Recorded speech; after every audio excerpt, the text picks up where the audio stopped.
This movie tells a true story about Father Stuart Long, a boxer turned priest who inspired countless people during his journey from self-destruction to redemption.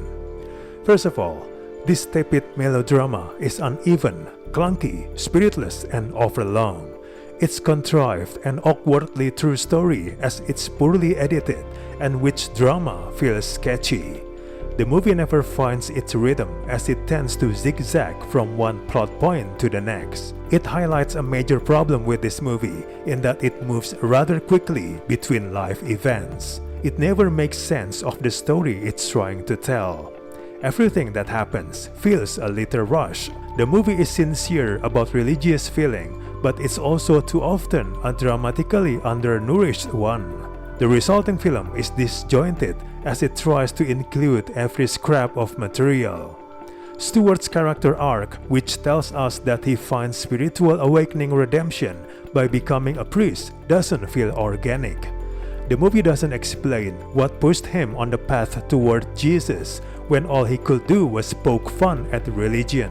The movie tells us that it's the girl, but his spiritual awakening blossoms into something far greater than she could have imagined when he decides to become a priest. Apart from the vision of the Virgin Mary and a mysterious visit from a guy who looks like Jesus, the film gives little explanation of what actually changed within its protagonist to so suddenly cause him to not only embrace religion but intensely desire to become a priest. It's a major shift as there's simply no narrative progression. This all stems from the movie's frustrating lack of curiosity about the interiority of its characters as well as its over-reliance on Stuart's suffering to achieve most of its pathos. The movie does succeed in showcasing Stuart as an overgrown kid who has never taken responsibility for himself. Unfortunately, the film doesn't care to interrogate his hard-nosed attitude or the effect it has on others. Other elements, like the church's initial hesitance towards Stu, are either underplayed or not delved into as realistically as they could have been.